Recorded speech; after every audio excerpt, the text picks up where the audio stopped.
Romanos 8, do 14 ao 17. Pois todos os que são guiados pelo Espírito de Deus são filhos de Deus. Porque vocês não receberam um espírito de escravidão para viverem outra vez atemorizados, mas receberam o espírito de adoção, por meio do qual clamamos: Abba, Pai. O próprio Espírito confirma com o nosso espírito que somos filhos de Deus.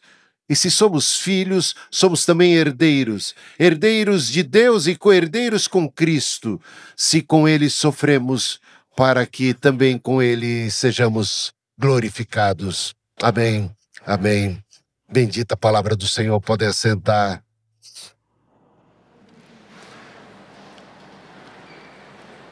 Aqui há um contraste entre espírito de escravidão e espírito de adoção. Espírito de escravidão versus espírito de adoção. Que espírito você tem? Você está debaixo de um espírito ou possui um espírito de escravidão? Ou você possui um espírito de adoção de filho, um espírito liberto de filho e filha de Deus?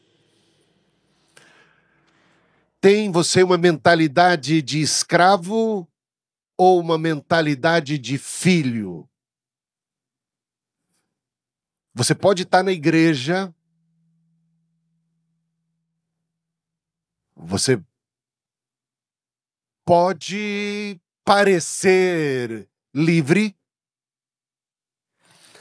mas está com um espírito de escravidão. Isso aconteceu com John Wesley, antes de 24 de maio de 1738, antes da experiência com a graça de Deus. John Wesley, que nascera num lar evangélico, seu pai era pastor, sua mãe uma educadora sem igual, Susan Wesley. Que família abençoada ele teve. Ele cresceu na igreja, ele sentiu chamado para o ministério, se formou em Oxford, se tornou um pastor, aceitou o desafio de ser missionário, saindo da Inglaterra para ir aos Estados Unidos, mas ainda possuía um espírito de escravidão. Ele é quem testifica disso.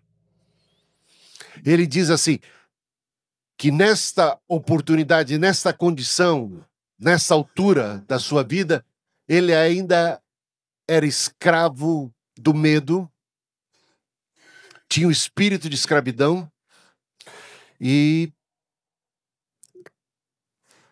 ele se autodeclarava quase cristão. Já era pastor. Mas ainda, quando ele faz a leitura e olha para trás, ele fala, eu era quase cristão. Quase. E o que é que faltava? O espírito de adoção, de filho. Ele tinha Deus como Senhor, mas não tinha como Pai. Tudo bem ter Deus como Senhor, sem nenhum problema, porque Ele é Senhor.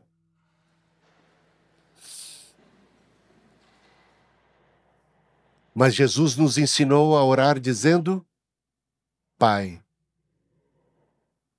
Jesus orava sempre falando Pai, chamando Deus de Pai. Deus em Cristo nos concede um espírito de adoção. John Wesley até então só tinha o espírito de escravidão, o espírito de servo. E o que acontecia com ele? Foi para evangelizar os índios, disse ele, Mas quem me converterá? Fui evangelizar os índios, mas quem é que vai me converter? E quando no meio da viagem houve uma baita tempestade que ameaçava afundar o barco, John Wesley temeu a morte, porque ele não tinha certeza da salvação. Porque quem possui o espírito de escravidão vive sempre inseguro, sempre com medo de ser rejeitado, de ser abandonado, de não ter satisfazido ao Senhor de maneira suficiente, de ter deixado a desejar. Será que já fiz tudo para agradar o meu Senhor, sempre à mercê deste pavor? E diante da morte, quando o barco ameaçava afundar, o navio ameaçava afundar, ele temeu. O que será da minha alma? Será que ele não tinha certeza da salvação? Porque ele não tinha certeza do seu relacionamento com Deus, porque não tinha Deus por pai. E apavorado ficou quando ele se depara com um grupo de moravianos cristãos como ele, mas que, ao contrário dele, não temiam a morte. Cantavam e louvavam no meio da tempestade. E se esse barco afundar, estaremos com o Senhor. Temos certeza da salvação. John Wesley ficou maravilhado, porque até as crianças não tinham medo. Mulheres, crianças, todo mundo ali cantando e louvando. E ele quis saber o segredo. E eles disseram, porque nós temos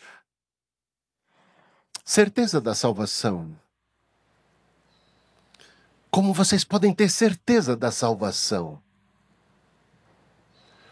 Porque nós temos certeza da nossa relação com Deus. Porque o Espírito de Deus testifica com o nosso espírito que somos o quê? Filhos de Deus. Isso é algo que parece simples a princípio, mas que quando se experimenta esta realidade, faz toda a diferença na vida. Tudo mais é diferente.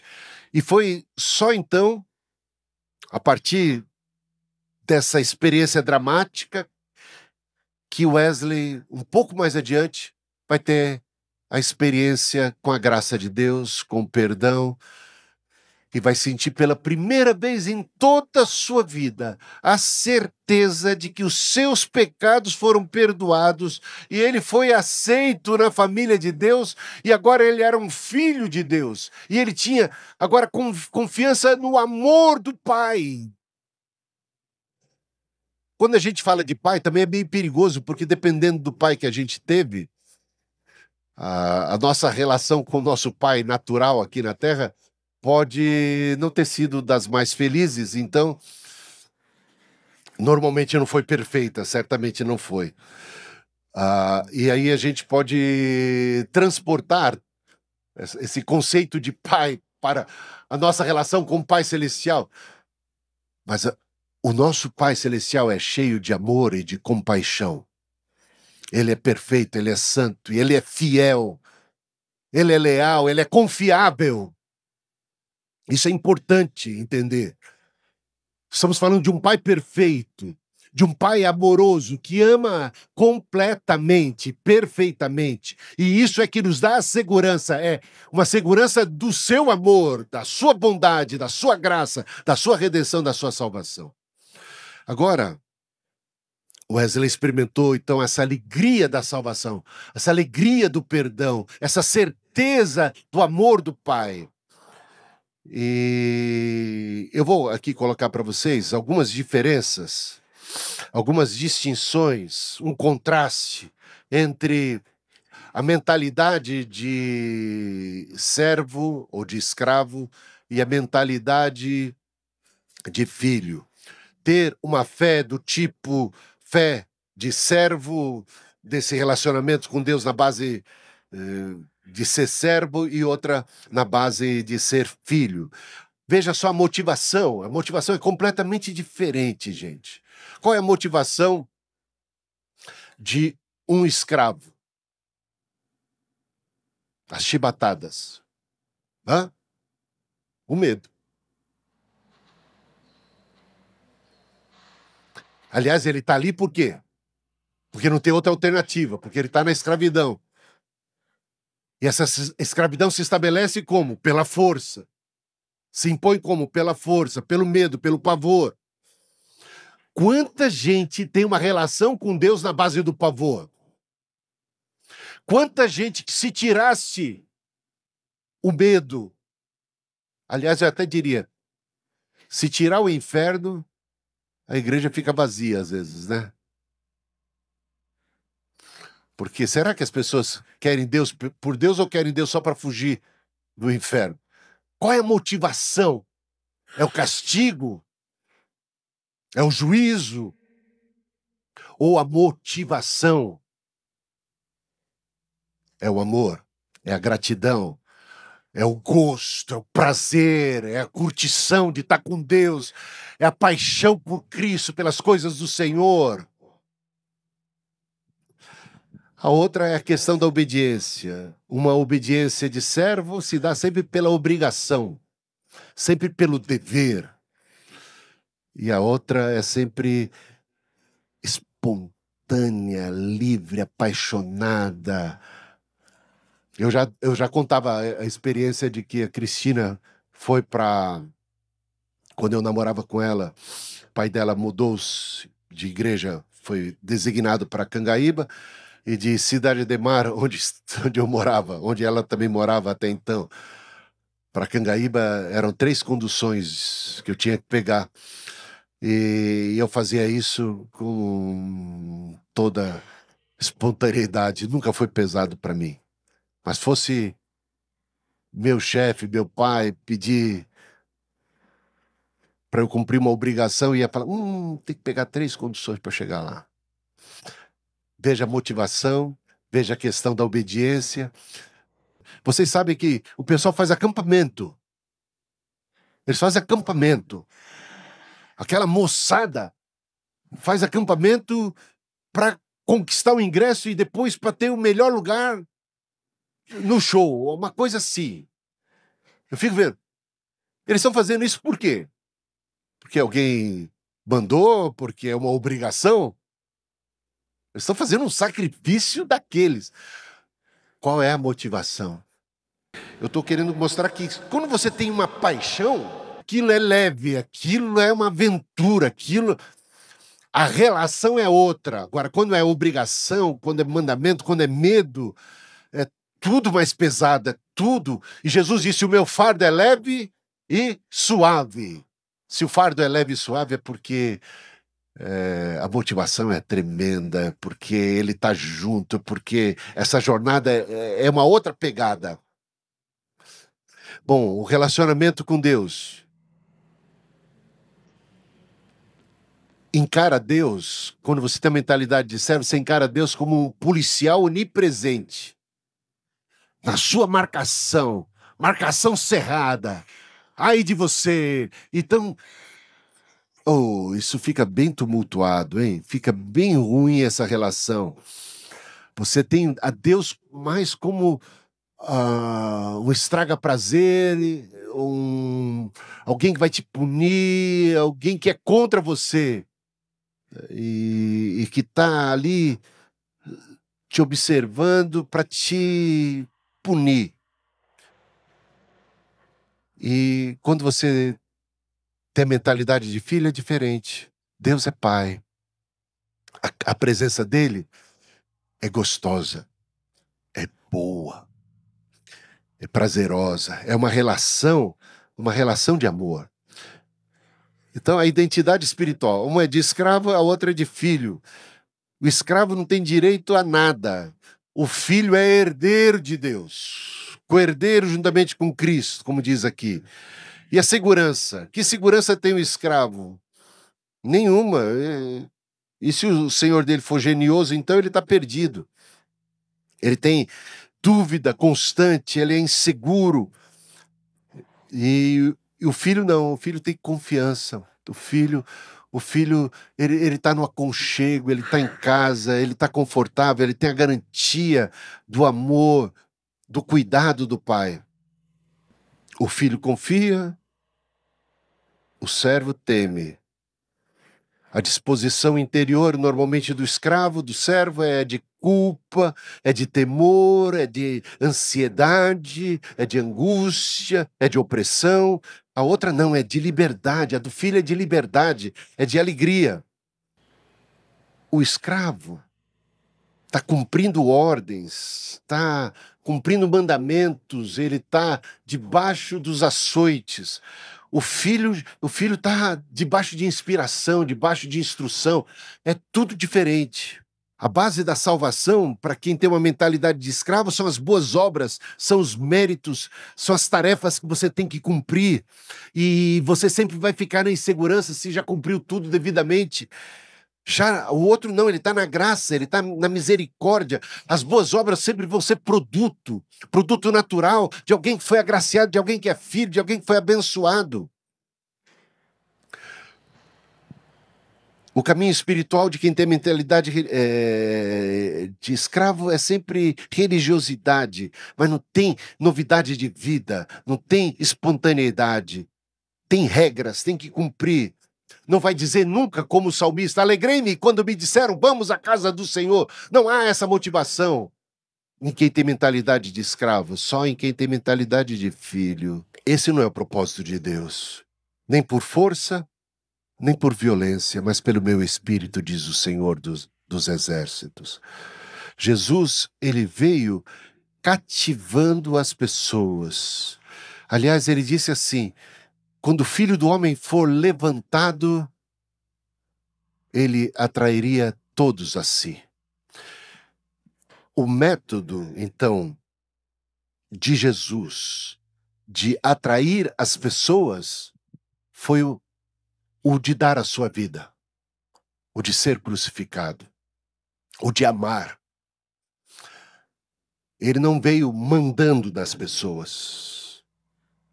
Ele veio convidando as pessoas. Quem quiser, venha e beba de graça da água da vida. Quem quiser, ninguém é obrigado. Mas todo aquele que quiser, vinde a mim, todos vós que estáis cansados e sobrecarregados, eu vos aliviarei. Ele não põe um cabresto. Aliás, tem um salmo que diz assim, Deus fala assim, eu não trato vocês como se vocês fossem mulas, cavalos, animais que precisam de cabresto para serem governados com rédeas curtas. De maneira alguma, esse é o método de Deus. Não é esse o propósito de Deus, de ter você na dele a força, nem por força, nem por violência. Aliás, se você vai lá para o livro de Oséias, Deus está falando assim, eu os atraí com cordas de amor. A corda que Deus está querendo laçar você não é aquela do laçador que vai com força e te prende a si e te arrasta. Esse nunca foi o propósito de Deus. Aliás, quando todo mundo estava abandonando a Jesus, Jesus chegou para os discípulos e disse, vocês também não querem ir? Vocês são livres para ir. Vocês são livres para ir, se assim o desejarem.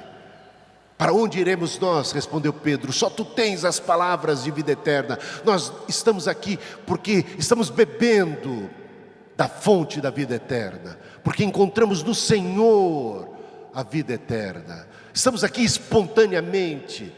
Foi assim que se deu a nossa conversão, quando nós te vimos, quando nós ouvimos a tua voz, quando ouvimos os teus milagres, quando reconhecemos que eras tu, filho de Deus, tudo deixamos e te seguimos, sem que ninguém tivesse mandado a gente deixar. as redes, abandonamos as redes espontaneamente. Deixamos e te seguimos voluntariamente, com toda alegria. Cordas de amor.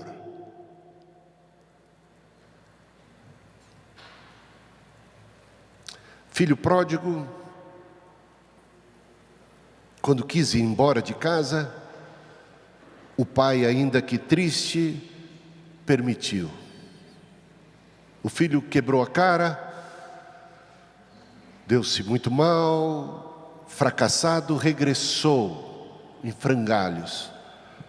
O pai o acolheu, o abraçou, o beijou, restaurou tudo para ele, fez uma baita festa. Por quê? Porque ele é pai.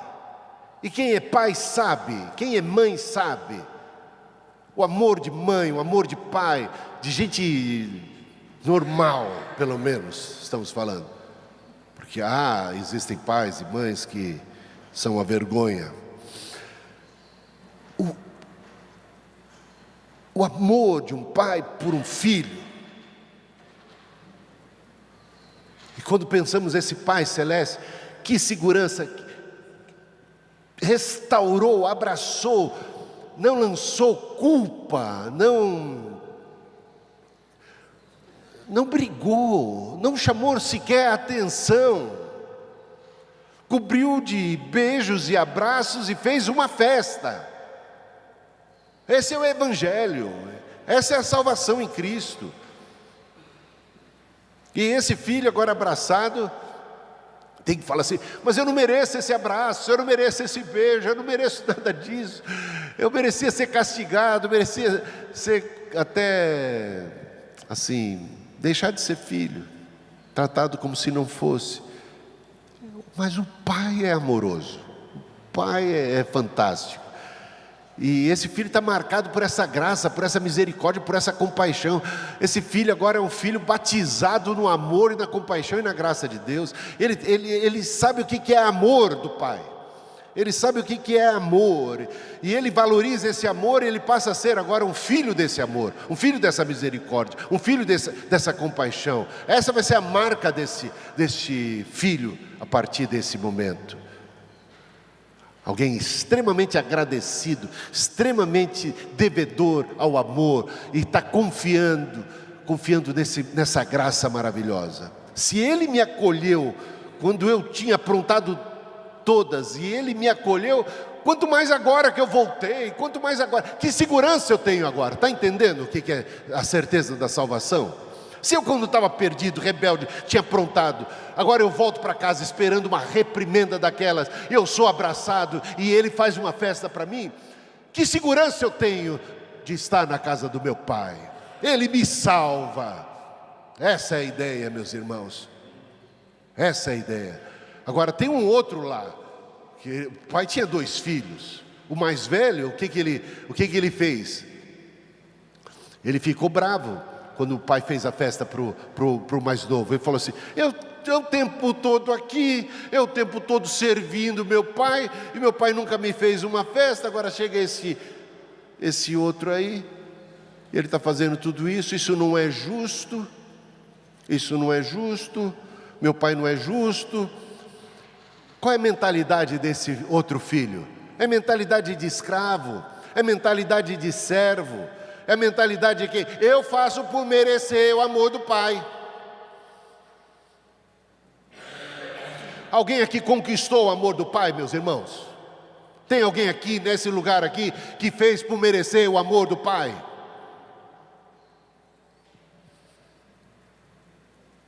Quando a gente acha que fez por merecer, aí a gente passa a se sentir superior aos outros,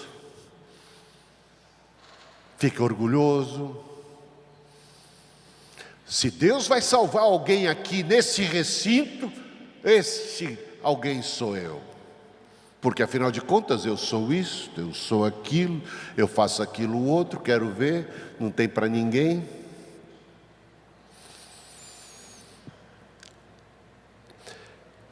Na mentalidade de servo, na mentalidade de escravo, ainda que na casa do pai, ele reclama para o pai, esse filho mais velho.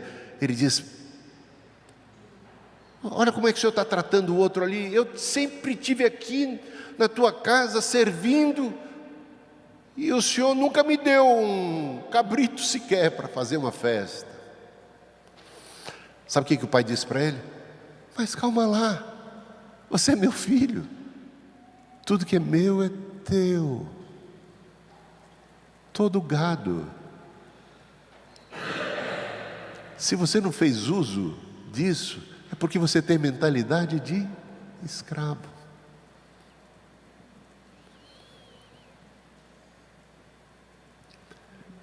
E se você não entende o que eu estou fazendo com o seu irmão, é porque você não entende nada sobre ser pai e nada sobre ser filho. É por isso. A única coisa que você entende é o toma lá da cá da vida.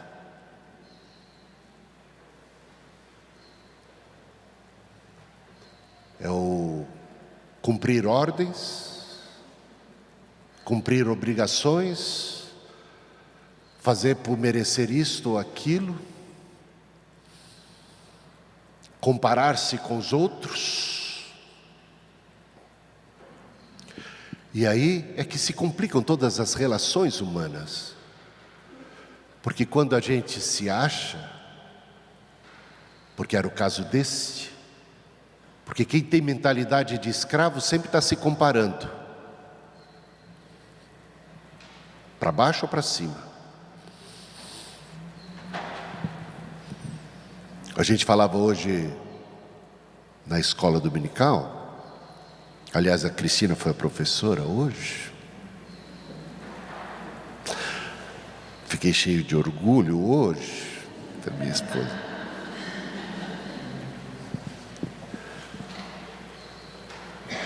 João capítulo 8 trata da passagem, entre outras coisas, da mulher pega em adultério, que foi trazida pelos fariseus, que tinham pedras em suas mãos, para que Jesus julgasse essa mulher. A atitude dos fariseus qual é? Eis aí uma mulher pecadora. Nós não somos pecadores. Eis aí uma mulher que merece ser apedrejada. Nós estamos aqui para cumprir a lei e nos sentimos no direito de apedrejá-la, porque nos sentimos melhor. Somos melhores que ela, superiores, isentos de culpa. E aí a resposta de Jesus é: quem não tem pecado que atire a primeira pedra. Eu também não te condeno. Cadê o pessoal? Foi embora? Os teus acusadores foram embora. Eu também não te condeno. Eu também não te condeno. Ainda que ela merecesse a condenação, ainda que o jovem, o filho pródigo merecesse a condenação, eu não te condeno. Eu não te condeno. E dá aquela acolhida, gente, que a gente só vai entender isso quando a gente entende o que é um coração compassivo, misericordioso, gracioso de Deus. Daí a gente vai ter a mentalidade de filho, e a mentalidade de filho é a mentalidade de alguém que é liberto. Vou falar de neto, que quase cai nesse negócio de filho, que está na família, tá? Neto está na família. Esse meu netinho, para o qual eu passei uma gripe, eu espero que não, porque essa gripe foi forte, gente. Até agora ainda estou no rescaldo dela. Esse netinho é folgado com o pai, é folgado, com o vô. Mas aquela folga de neto não é desrespeitoso, porque você tem que respeitar seu pai. Ele tem autoridade sobre você. Você sabe que ele é pai. A gente tem que colocar as coisas no devido lugar. Mas você acha que ele pede licença para sentar no meu colo? Hã? Vem e pumba, já salta no colo e já pendura, escala o voo. Um dos prazeres dele é escalar o voo. Vai na cabeça, sobe na minha cabeça, se desce, vai por trás e tal. E faz miséria. E eu tô lá, eu falei, eu tenho que preparar o sermão, né? Se o sermão não ficou muito bom, a culpa também tem, o Gael tem culpa no cartório. Eu estava lá sentado, falei, ó, eu vou lá para o escritório, e ele vai lá no escritório. Se a porta está fechada, ele vai bater, ele vai entrar e fica mexendo na cadeira. E a cadeira gira assim, ele gira a minha cadeira para lá e para cá e tal. E vai pro meu colo, e pega na minha mão, e beija, e pinta e borda. Eu amo isso, essa intimidade. Pensa no Pai Celestial. Está entendendo? O autor de Hebreus diz assim: tendo ousadia para entrar no Santo dos Santos. Sabe que o Santo dos Santos era o lugar no templo reservado para a Arca da Aliança, para o dia da expiação. O sumo sacerdote era o único que tinha autorização para entrar no Santo dos Santos uma vez por ano no dia da expiação, e entrava amarrado numa corda, porque se ele tivesse em pecado era fulminado lá, e o pessoal tinha que puxar, ninguém podia entrar lá, tinha que ser resgatado, puxado por uma corda. Olha o que diz a palavra de Deus agora, que nós como cristãos, porque somos filhos, temos acesso ao Santo dos Santos, porque o véu do templo, com a morte de Cristo, se rasgou de alto a baixo, e nós, que éramos excluídos da presença de Deus, porque não podíamos estar diante da santidade do Senhor, agora fomos acolhidos, somos filhos, não somos consumidos por aquele que é o fogo consumidor, tão santo que é, mas somos purificados, somos santificados, somos justificados, somos regenerados, somos tornados parte da tua família, ainda que pecadores que somos. Ele nos justifica. E aí a gente pode entrar no Santo dos Santos sem pedir licença, com ousadia, porque somos filhos. Porque somos filhos. E isso acontece com filhos de presidente da República, filho de reis e rainhas. Quando todo mundo tem todo aquele cerimonial diante do rei, quando todo mundo tem aquele temor diante... O filho chega chegando, sem cerimônias, e aquela alegria para o pai, para a relação. Quero concluir essa mensagem convidando você a refletir sobre como tem sido a sua relação com Deus. Se você tem certeza da salvação, por exemplo. Porque aqui, quando a gente volta lá para o texto, né, de Romanos 8, porque vocês não receberam o espírito de escravidão para viverem outra vez atemorizados.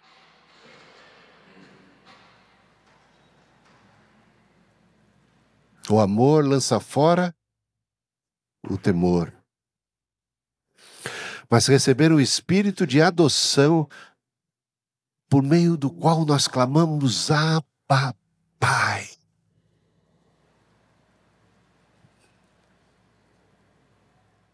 Você pode, por meio de Cristo, aproximar-se de Deus Todo-Poderoso, Supremo, grandioso, e chamá-lo de Pai.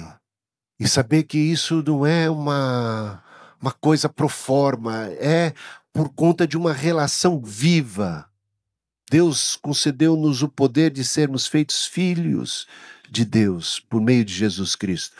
E o próprio Espírito testifica com o nosso espírito, confirma com o nosso espírito que somos filhos de Deus. E se a gente é filho de Deus, somos também herdeiros, herdeiros de Deus e co-herdeiros com Cristo. Se com Ele sofremos, com Ele também seremos um dia glorificados. Coloquemos-nos em pé, oremos ao Senhor.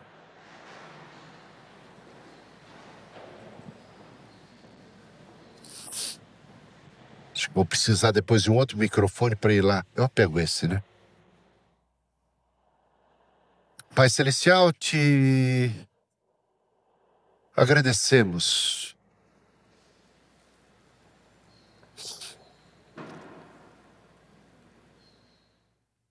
a salvação, perdão dos pecados, a vida eterna. Reconhecemos que não merecemos, que não é através de obras de justiça praticadas por nós, mas pela sua graça que nós fomos purificados, limpos, sarados, salvos. Por isso não temos do que nos orgulhar. Fomos redimidos e perdoados, e agora o Senhor nos dá o poder de sermos teus filhos. Quem somos nós para tal privilégio, Senhor? Mas é o Senhor, é a tua graça, é Jesus quem nos reconciliou na família.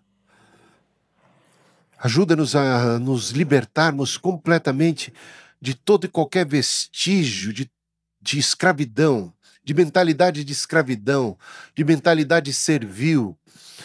Porque ainda que o Senhor seja Senhor, o Senhor nos chama de amigos, nos chama de filhos, nos liberta. Como diz lá em João 8,36, se o Filho vos libertar, verdadeiramente sereis livres. Conhecereis a verdade vos libertará. Encontramos essa libertação no Senhor. Libertação de todo medo, porque nós não temos um espírito de escravos, o espírito de escravidão, que nos aterroriza, um espírito de pavor do juízo, porque nenhuma condenação há para os que estão em Cristo Jesus. Temos libertação de todo esse pavor, desse medo, porque o Senhor é nosso Pai, porque temos comunhão contigo, o Senhor é nossa vida.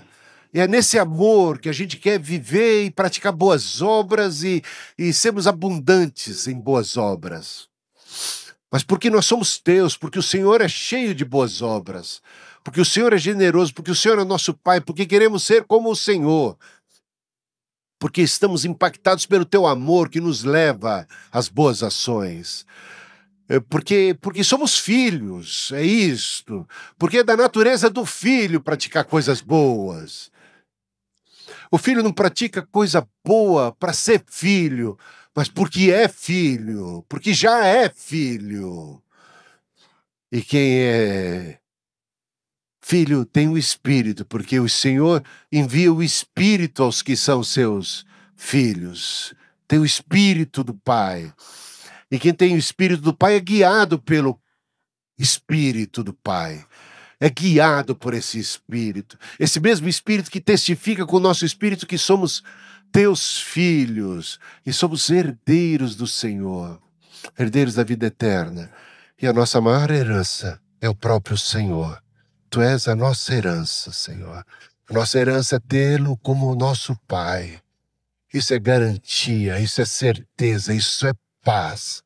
É paz na nossa alma, isso é alegria no nosso espírito, isso é libertação de todo medo, isso é uma nova perspectiva de vida, isso é um resgate. O Senhor nos tirou do império das trevas, nos tirou dessa escravidão do pecado, do medo, da servidão, da religiosidade que nos escraviza e nos coloca tanto medo, e nos trouxe agora para uma condição de filhos libertos para o reino do Filho do seu amor, onde reina paz, onde reina confiança. E se pecarmos, tu segues sendo propiciação pelos nossos pecados. Tu és o nosso advogado e não o nosso juiz. Tu és o nosso Pai redentor e salvador e acolhedor e perdoador. O Senhor nos dá um banho, o Senhor nos lava, o Senhor nos purifica de toda iniquidade. Por isso estamos vindo a Ti mais uma vez para confessar nossas fraquezas, confessar os nossos pecados, antes de participarmos da ceia do Senhor. Porque essa é a mesa da Tua família. Essa é a mesa que o Senhor preparou para os filhos. E os filhos estão agora ao redor da Tua mesa. Os filhos que, como muitas vezes o filho pródigo, estão machucados, sujos, feridos e precisam de resgate. E o Senhor tem resgate. O Senhor lava os pés sujos dos seus discípulos no dia da celebração da ceia. Eis aqui os nossos pés e o Senhor sabe como eles se encontram. Muitas vezes empoeirados e sujos. Obrigado pela bacia, pela água, pela provisão contínua de perdão e purificação e de renovação para que nós possamos viver em novidade de vida. Obrigado, Senhor. Perdoa os nossos pecados, purifica os nossos corações. Em Jesus. Amém. Amém.